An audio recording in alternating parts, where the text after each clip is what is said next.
Para mim é um prazer muito grande poder estar aqui. Aliás, eu vou conversar com vocês durante alguns momentos sobre a oportunidade que Deus me deu. Foram usadas por Deus para consolidar o meu ministério, pois foi um grande desafio chegar aí no mercado gospel, no ambiente dos crentes, certo? Com a linguagem mais despojada, com humor um pouco mais intenso, com assuntos um pouco polêmicos, mexer com alguns tabus. Inevitavelmente, no início, além de ser taxado como palhaço, como alguém sem conteúdo, como alguém que não prestava reverência a Deus, diversos tipos de desconfianças e de adjetivos não muito agradáveis, eles foram sendo colocados sobre minha pessoa. Eu tive que sobreviver a tudo isso para não desacreditar no propósito para o qual Deus havia me chamado. E uma das formas brilhantes que Deus usou para consolidar, certo? Para mostrar às pessoas que havia sim muito compromisso entre eu e Deus e sua palavra e seus propósitos, foi trazer, ou melhor, foi me levar para perto de pessoas, de ministérios, de pessoas que já eram consolidadas, respeitadas, bem vistas, sérias. E quando eu me vi, eu estava no meio dessas pessoas, no grupo dessas pessoas, e muitas vezes sem nem me defender verbalmente, mas através de um convite, de uma participação, de uma presença nos eventos dessas pessoas, certo? A proximidade fez com que fosse tornando-se legítimo o que Deus estava fazendo ou queria fazer através do meu ministério, através daquilo que Ele estava me dando. Então, pastores como o pastor Silas, pastor Silmar, tantos pastores, pastor Flávio, desde das pessoas que eu fui conhecendo no início, porque minha mulher tem uma frase muito interessante quando a gente quer falar de alguém que está, às vezes, até tentando denegrir. Minha mulher pergunta: Cláudio, quem é essa pessoa na fila do pão? E eu, às vezes, me olho e diz: quem eu era na fila do pão? Não que eu acho que eu seja alguém, mas isso afirmou a presença dessas pessoas, o convite dessas pessoas. Você vê, o Cláudio, que era um palhaço outrora, na visão de muitas pessoas, hoje está num evento Casa de Zadok. Se você analisar isso há uns anos atrás, era quase impossível. Por quê? Porque não há reverência nesse moço para tal coisa. Um cara chegou a dizer na rede social que eu era o anticristo. Eu nem costumo responder, mas esse eu fui. Falei: não sou não.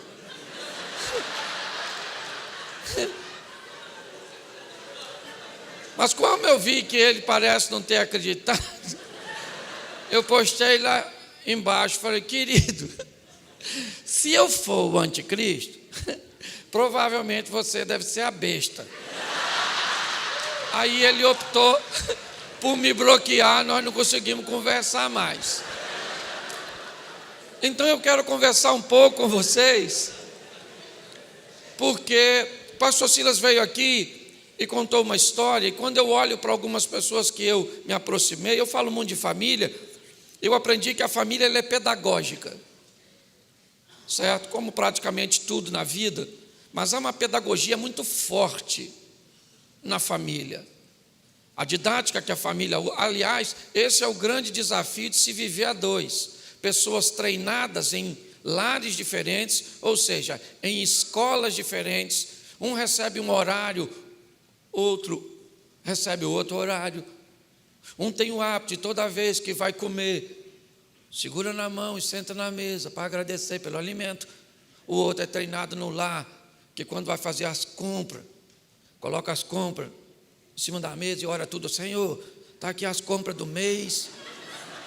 Nós estamos muito atarefados, já queremos te agradecer por todas as refeições que vamos fazer. Qual modelo está certo ou está errado? A oração foi feita pelo alimento. São apenas escolas e modelos diferentes. Pois é. Quando eu olho para a maioria das pessoas que pastoreiam e que tiveram ministérios ou têm ministérios bem-sucedidos, eu olho para a escola deles, treinado pelos seus pais, pelos seus avós, pelos seus tios, pelos seus irmãos, por um sogro ou por quem quer que seja. Pessoas que foram praticamente discipuladas, treinadas, ok? Tiveram suas próprias escolhas, é verdade, para que rumo deveriam tomar, mas elas foram vendo as coisas acontecerem, foram aprendendo com as experiências, certo? Com as picadas, como nós falávamos no interior, aquele que vai com o facão cortando e abrindo aquilo que vai se tornar uma trilha, que vai se tornar, certo, amanhã uma pequena estrada e talvez um dia uma rodovia. Pois é, a minha história é um pouco diferente da história desse treinamento. Meu pai tinha 35 anos de idade quando minha mãe chega no Rio de Janeiro, vindo da Paraíba. E meu pai engravida minha mãe e não havia amor naquele relacionamento. Meu pai era casado, pai de 2 filhos, certo? Minha mãe era novinha, vinda, né, da Paraíba, e meu pai enganou minha mãe. E minha mãe engravidou. Ela não queria ficar grávida, nem meu pai queria engravidar minha mãe. Ok? Que isso fique bem claro. Mamãe não queria. Papai também não queria. Papai só queria pegar a mamãe. É uma verdade. Certo? E contrariando as expectativas de todo mundo. Porque ninguém queria. Certo? E eu só fiquei mais calmo quando vi tu me teceste no ventre da minha mãe. Eu descobri que mamãe não queria, papai não queria, e só queria um momento de prazer. Mas Deus falou: eu vou contrariar as expectativas, eu vou botar um garoto. A notícia não foi bem recebida da minha chegada. Mamãe não queria. Puxa vida, o que nós fizemos? Não sabia eles. Eu passei ali fora, a menina me chamou de lindo. Eu descobri que aqui tem gente mais engraçada que eu. Porque foi de graça, eu nem paguei pelo lindo.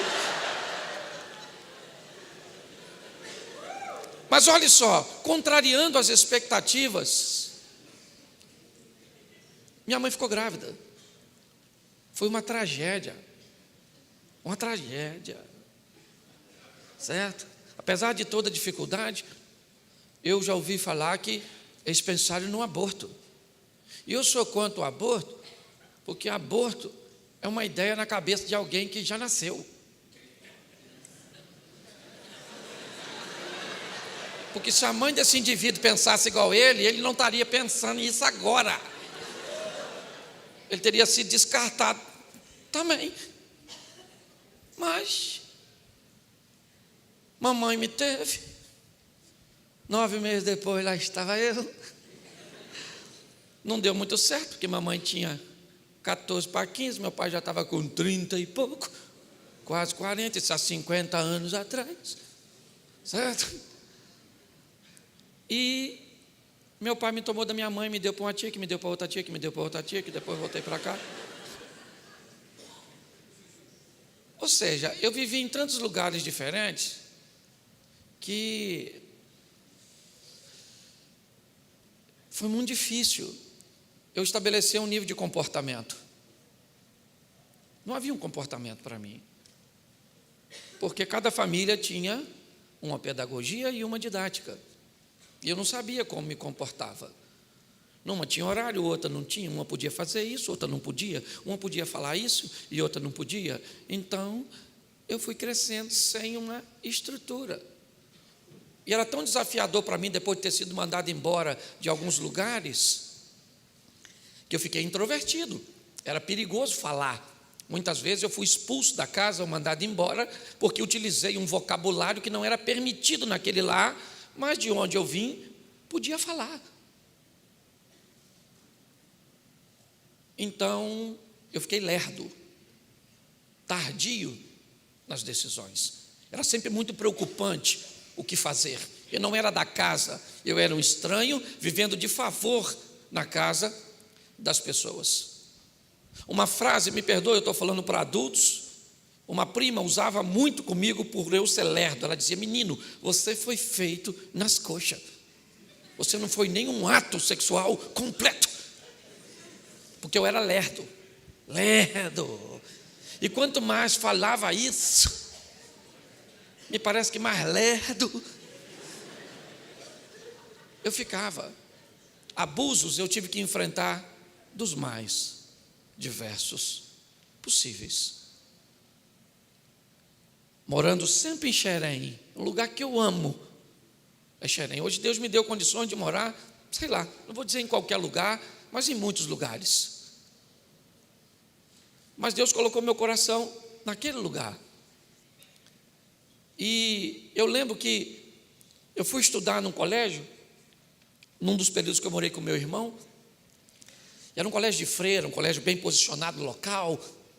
E isso tem uma coisa que eu aprendi na vida, que a abençoadora é uniforme, porque nivela todo mundo. No uniforme não tem pobre, não tem rico, não tem nada, é todo mundo de uniforme. Mas tinha as festas, e nas festas o rico aparecia,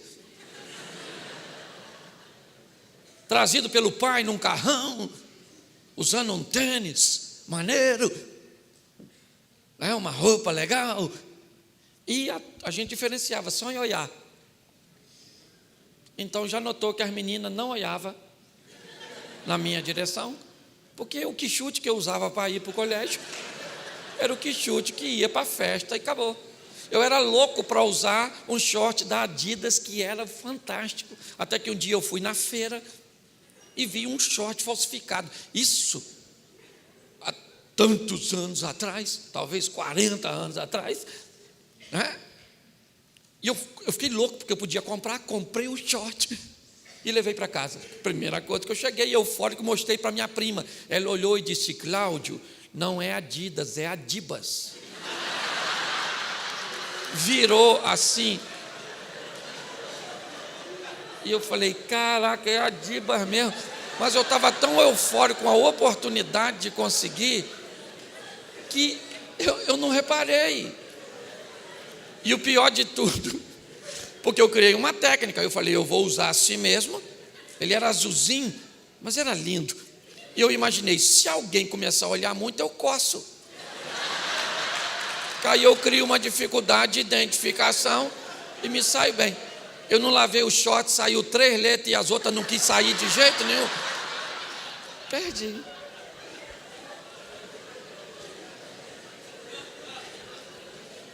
Pois bem, fiquei mais adolescentezinho e a vontade de namorar, ela apareceu. Mas ninguém ia namorar um garoto usando quichute. Como a mãe das moças dizia onde eu morava: esse menino não pode ser seu namorado, primeiro porque seu pai é um irresponsável, sua mãe é mãe solteira, e ele não tem onde cair morto.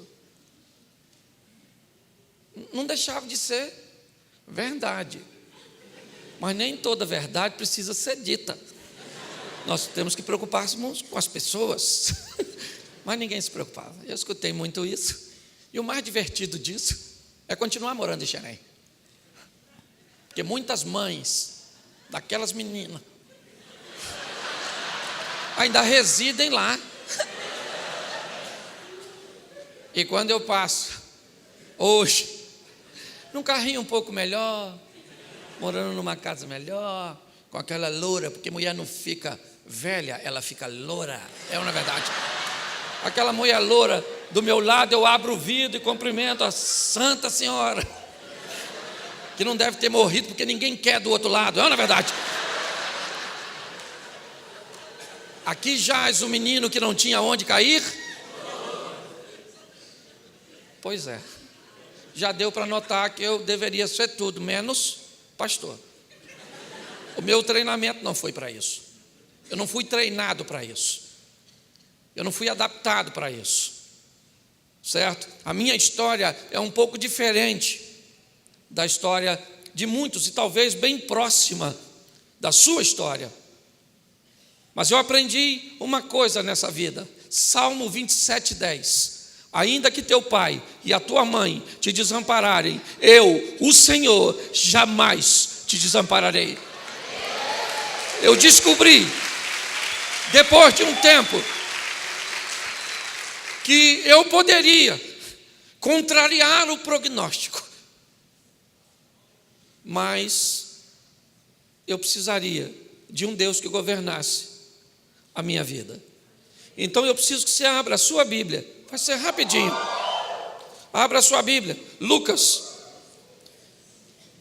capítulo 5, verso 1.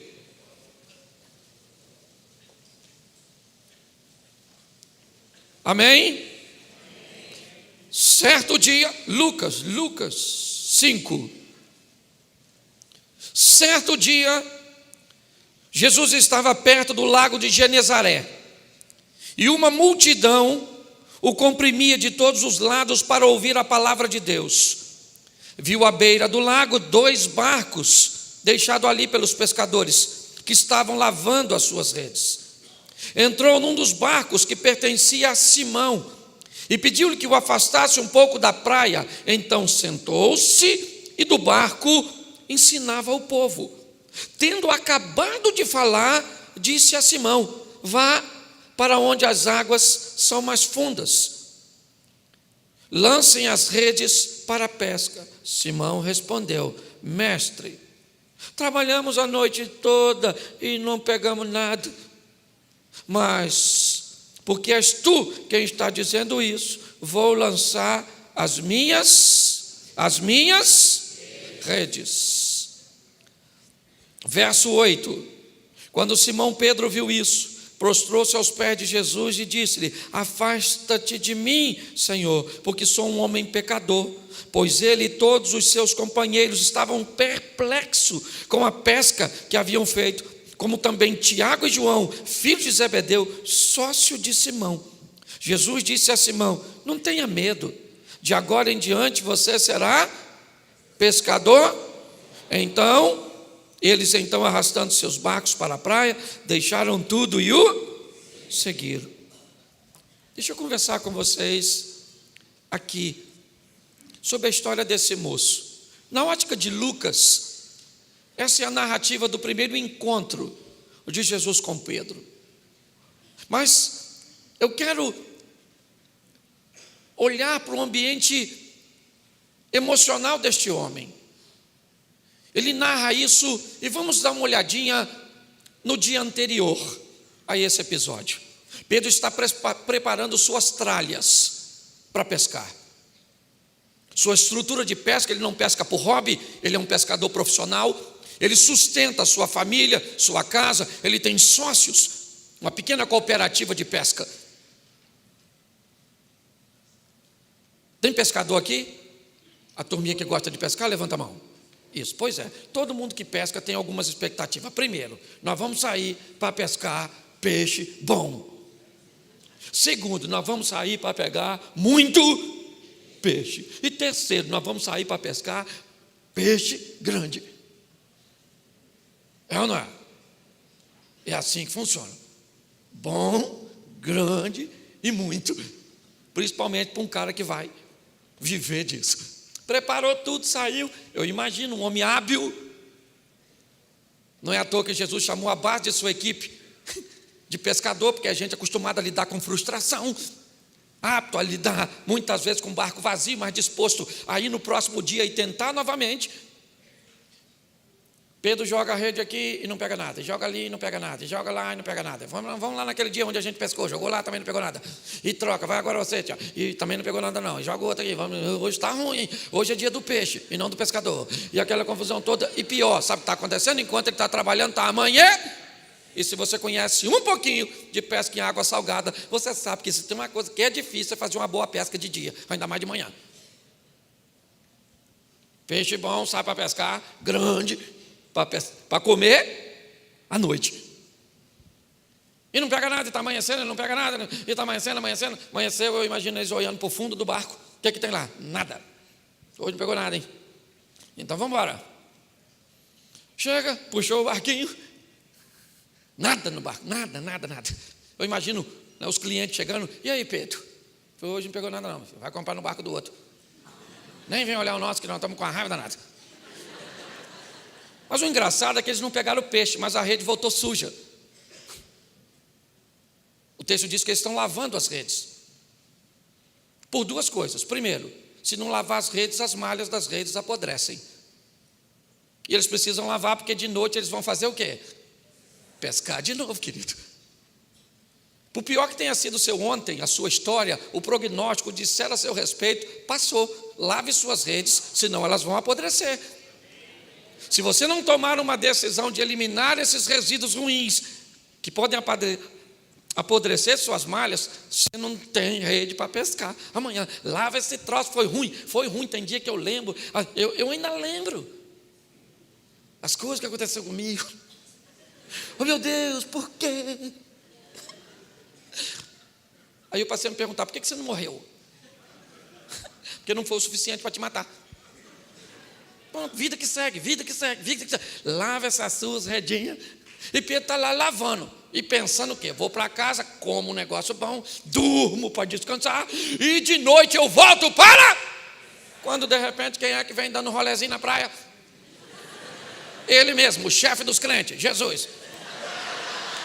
Vem Jesus dando um rolé, viu 2 barquinhos, entrou no barco de Pedro, que segundo, né, Lucas, é o primeiro encontro. Então se Pedro conhecia Jesus, era apenas, né, da fama que ele já tinha. Pedro entra no barco, Jesus entra no barco de Pedro e diz para Pedro assim, dá para botar o barco ali dentro d'água que eu vou dar uma pregadinha para o pessoal aqui. Pedro falou, vamos embora, né? Esse cara vem aí famoso, cheio de gente, é popstar, puxou o barquinho, ancorou, porque se não ancora o pessoal ia ter que ouvir Jesus andando. Então estabilizou o barco e Jesus começa. Por melhor que seja a mensagem, Pedro não dormiu a noite toda. Então está lá, igual você quando vai para a igreja no culto, para que Satanás sentou nas suas pálpebras, não é verdade? Aquele sono terrível. E Pedro está lá, Jesus está pregando, prega. E Pedro já deveria estar falando amém. Amém. O moço prega para caramba, hein? Amém. Uma mensagem boa. Receber Jesus no barco. Acabou de pregar, Jesus falou amém. Ô Pedro, vamos pescar? Aí Pedro não aguentou. Aí Pedro falou, vou logo falando para o senhor. Nós trabalhamos a noite toda. Entendeu? A noite toda nós não pegamos nada. Sabe o que é nada? A gente ia dormir. Jesus falou, não, leva o seu barquinho um pouquinho mais para o fundo aqui, que nós vamos pescar. Eu acho que... Pedro falou assim, bom, já que está no meu barco aqui, pô, um cara famoso desse, ele quer assim, pescar, gosta de pescar é bom. Pedro era pescador. Hobby. Porque já vi que esse horário, chamar a gente para pescar, por isso que é carpinteiro. Não entende nada de pesca. Chega num determinado local, olha o que ele diz. Jesus disse assim, joga a rede. Pedro estava tão que Pedro falou, Vou jogar porque o senhor está mandando, que está limpinha, o senhor está vendo? Acabamos de lavar. Jogou. Quando o pego começa a puxar, eu acredito que muitos aqui entendem um pouquinho disso. Puf, você sente o peixe bater, né? Porque não tem hábito com pescaria. Pum. E Pedro falou: ih.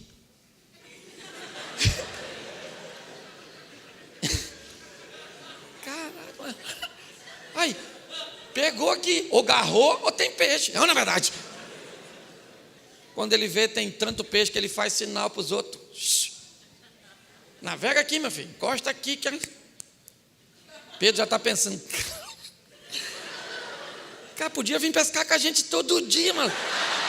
A gente nem pesca mais de noite. É ou não é? Escute só. Pedro esquece que o barco está vazio, sim ou não? O que é a noite anterior para um dia desse? Nada. Entendeu? Estão puxando o barquinho, mas o pessoal está tudo sério. Porque eles sabem que aquilo não é normal. Chegou, puxou tudinho. Pedro falou: ó, Jesus, show de bola, hein? Locou o barco, pregou, pagou. O senhor é um homem santo e eu sou um homem pecado? Pode ir embora. Valeu. Porque tem gente que basta adquirir o que deseja para tirar Jesus da sua vida.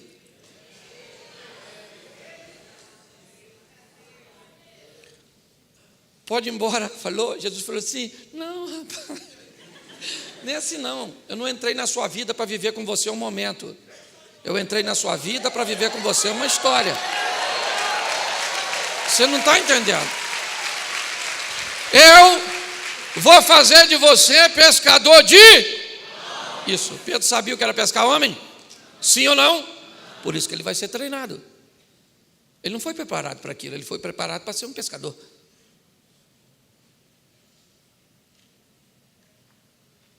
E agora Jesus disse: você vai andar comigo e eu vou treinar você para pescar homens. Ele não sabia pescar homem. Eu não sei ser pastor, eu estou aprendendo a ser pastor.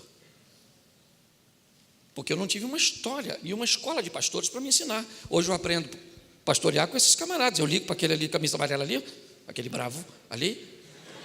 Olha como é que ele me olha assim, ó. Você olha assim, ele parece que é bravo, não parece? Bravo é o outro, Silmar. Silmar é bravo pra caramba. O Cílio é tranquilo. Eu aprendo com esses caras. Essa turma. Você está entendendo? Quando eu olho para Pedro, Jesus está dizendo: cara, você vai agora comigo, andar comigo, você vai ser pescador de homem. É esse troço também que eu não gosto muito. Se fosse pescar mulher, pescador de homem, isso é só uma brincadeira, pelo amor de Deus. Ai. Hoje tudo que fala um homem me processa. Escute só. Deixa eu caminhar rapidinho com isso. Após esse episódio, Jesus é levado por Pedro até sua casa. Porque se você não tiver crédito em casa, vai ficar difícil. Um obreiro, quem trabalha para o Senhor. Esse dia um camarada que está subindo aí, está em ascensão, um ministério fantástico. Ele foi me apanhar no hotel, estava do lado da esposa, e ele me disse assim: pastor Cláudio, se o senhor tivesse que me dar um conselho, qual o senhor me daria? Eu disse para ele que essa mulher que está do seu lado seja sempre a sua fã número 1. Enquanto ela acreditar que você é quem você é porque você não é fake, você é verdadeiro. Então Pedro leva Jesus para a sua casa. Isso aí, querido, porque a nossa vida começa em casa, ok? Se você é respeitado fora de casa e não é em casa, tem alguma coisa de errado. Conserta esse troço. Sua mulher tem que olhar para você e falar: esse camarada é o cara. Entendeu? Ela tem que ficar chateada contigo. Lógico, porque vida a dois não é troço fácil. Quem aqui não teve vontade de matar a mulher ou o marido? E teve até a oportunidade de matar quando ele estava dormindo? É ou não é verdade? Você que não foi tão corajosa, louvado seja Deus. Mas escute só. Eu não vou poder passar por todas as etapas, por causa, né, para não demorar muito. Mas Pedro leva Jesus para onde? Para a casa dele. Jesus chegou lá, a sogra do Pedro estava doente, um milagre na casa do Pedro, certo? A sogra vem, serve aquela coisa legal, olha que beleza. Ninguém me tira a ideia de que Pedro já levou Jesus para a casa dele para curar a sogra. Porque se eu sei que eu tenho uma sogra doente e Jesus cura, eu vou levar Jesus na minha casa? A não ser que eu queira que ele cure a sogra. Jesus falasse, vou na sua casa, Pedro. Não, vamos ali na esquina mesmo, ali assim. Lá em casa não, lá em casa está muito bagunçado. Não. Se Jesus leva Pedro até a sua casa e sua sogra está doente, é porque provavelmente Pedro já estava afim que a velha ficasse curada para fazer uso de suas toxinas. É legal que vocês vão entendendo devagarzinho. Escute só. O que eu quero que você entenda é que vai haver uma história entre eles. Pedro vai viver coisas com Jesus que ninguém viveu, nem mesmo João. Pedro vai experimentar coisas fantásticas. Mateus capítulo 14, verso 22. Certo? Jesus diz aos discípulos assim, vão para o outro lado, entre no barco e vão para o outro lado, que eu vou ficar aqui para despedir a multidão, depois eu estou indo. Os discípulos entraram no barco e foram para o outro lado. O texto diz que o vento era contrário, dificuldade. Na quarta vigília da noite, Jesus vai andando em cima d'água, tu acredita? A partir de 3 horas da manhã, Jesus chega dando um rolé em cima d'água, literalmente tirando onda. Sim. Aquele montão de homem com medo.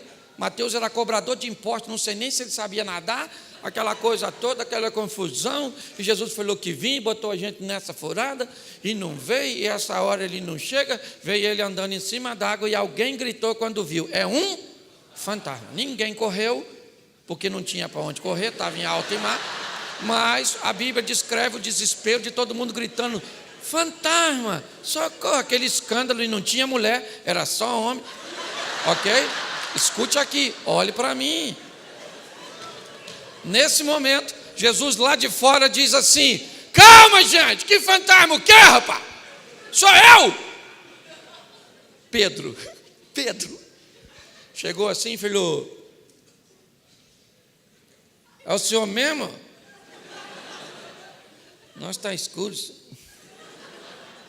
Aí, se for o senhor, manda eu ir aí, poxa.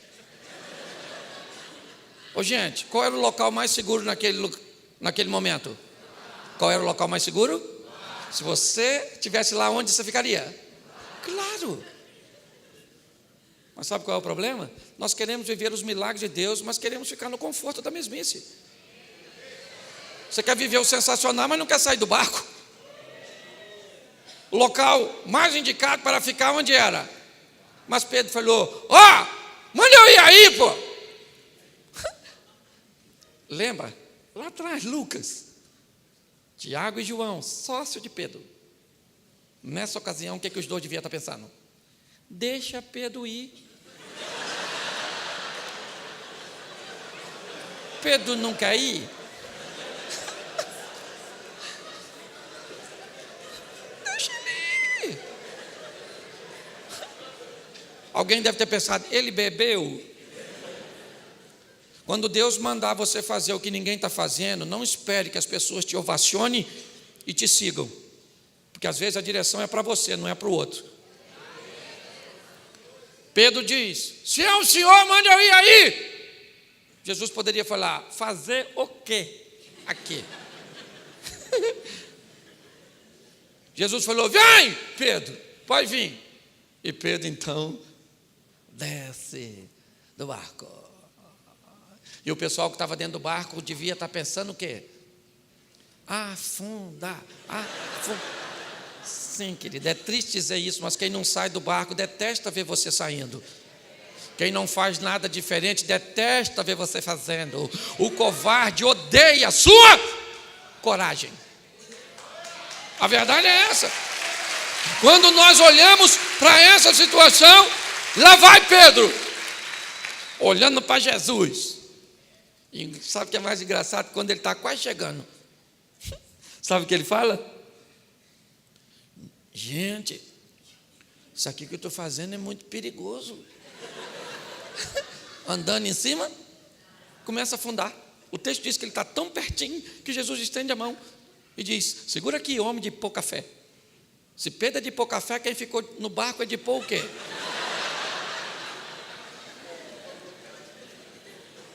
Pedro segura na mão de Jesus e os dois vão voltar para o barco. E o texto diz que quando os dois sobem no barco, o vento cessou.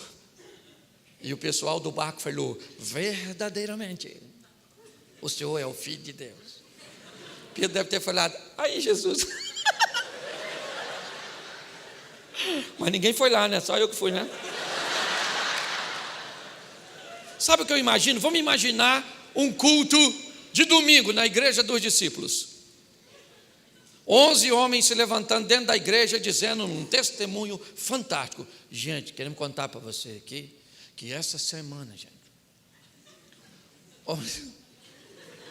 nós vimos 2 homens andando em cima d'água. 2.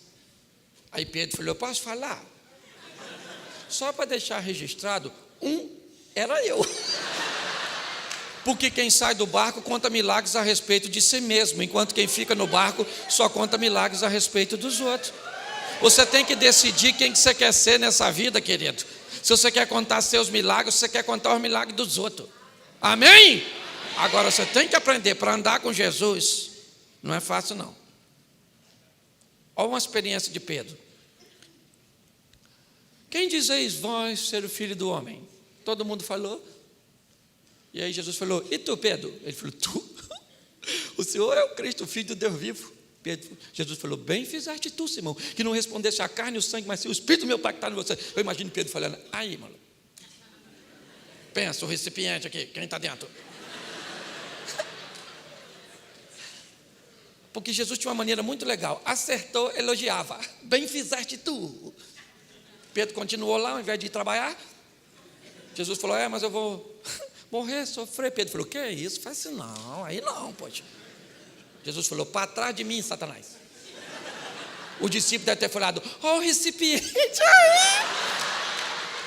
Que você vai andar com eles, você vai ter que entender uma coisa: se é para ser elogiado, você vai ser. Se é repreendido, você vai ser. Ou então não queira andar com ele, porque ele não faz média com ninguém. Andou na linha, não andou, acabou, querido. E Pedro é uma grande lição. Ele era dos extremos. Quando Jesus disse que vai morrer, ele falou: olha, ainda que todos te abandonem, eu morro contigo. Eu imagino Jesus falando: difícil, Pedro, difícil. Cara, lidar com Pedro, nossa, difícil. Jesus foi preso, todo mundo rapou fora. E Pedro foi acompanhando Jesus de longe. Lucas narra isso no último momento, quando Pedro nega Jesus pela 3ª vez e o galo canta. Se tinha uma coisa que Pedro não gostava, era o número 3 e galo. Porque toda madrugada o galo lembrava Pedro: você traiu, Pedro. Alguma coisa desse tipo. É a emoção. O galo cantou. O texto diz que Jesus está olhando para Pedro de longe. Lucas 22. Ah, Pedro, não me conhece, não sabe quem eu sou. Muito bem. Pedro ficou chateado. Bem chateado. Bem chateado. A ponto de voltar a pescar. Eu aprendi uma coisa muito interessante com Eliseu, até preguei ontem de manhã. Quando Eliseu vai se tornar aprendiz e auxiliar de Elias, ele se despede dos pais, mata os 2 bois, taca fogo. E na verdade o que ele está dizendo é: eu estou eliminando tudo aquilo que me prenderia aqui, porque eu não tenho mais para onde voltar. Se Pedro tivesse vendido o barco, desfeito do barco, afundado o barco, ele não teria um barco para voltar. Você quer caminhar com Deus? Nunca deixe um plano B, pois ele não existe, é só o A. Para nós que vamos andar com Deus, não há rota de fuga, não há saída de emergência. Pedro ainda tem um barco, então ele diz, no final do Evangelho de João, capítulo 21, eu vou pescar. Eu vou voltar para a minha vida antiga. Depois de todas as experiências, de tudo que ele viveu. Pedro talvez fosse alguém que não seria o mais qualificado para desempenhar aquilo. O histórico dele não era dos melhores. Mas Jesus aparece na praia com a fogueirinha e uns peixinhos. E quando eles estão chegando, Jesus ainda ajuda na pesca de novo. Me parece que lembrando a Pedro o primeiro encontro, né? E Pedro então pula do barco quando João sinaliza é o Senhor, e vem, a turma chega como peixe. E Jesus diz a Pedro: você me ama, Pedro? Os discípulos devem ter pensado, nós lembramos o dia que ele disse que amava o Senhor a ponto de morrer. Pedro, confrontado, ele diz: eu te amo. Isso acontece por 3 vezes, o motivo pelo qual eu não quero, eu quero me focar no resultado. Jesus está dizendo: você vai apacentar as minhas ovelhas. Mas os outros não devem concordar com isso. Pois é, os outros não são donos das ovelhas. O dono sou eu. E eu estou dizendo que você vai apacentar minhas ovelhas. Eu preciso terminar isso aqui, porque hoje eu vejo muita gente, sabe, vivendo seus desconfortos, suas crises.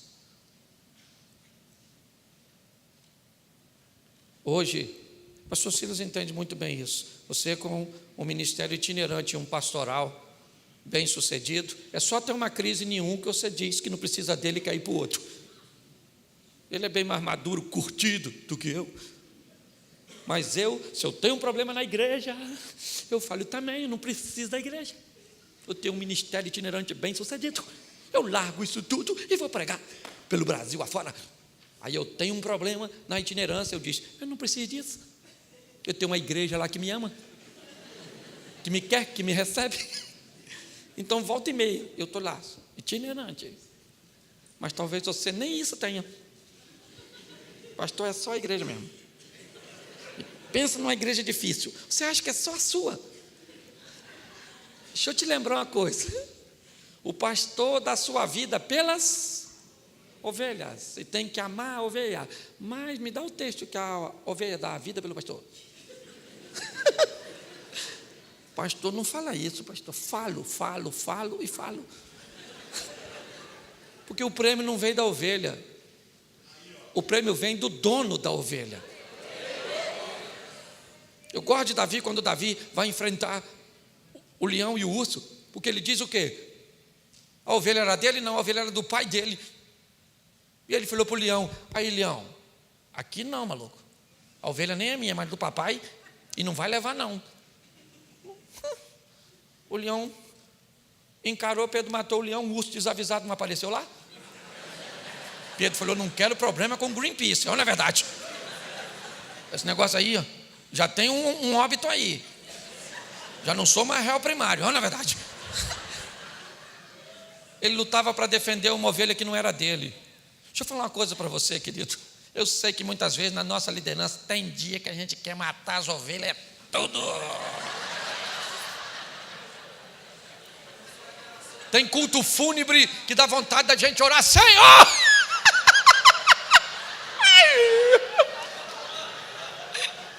Não quero nem saber para onde foi, não quero nem saber.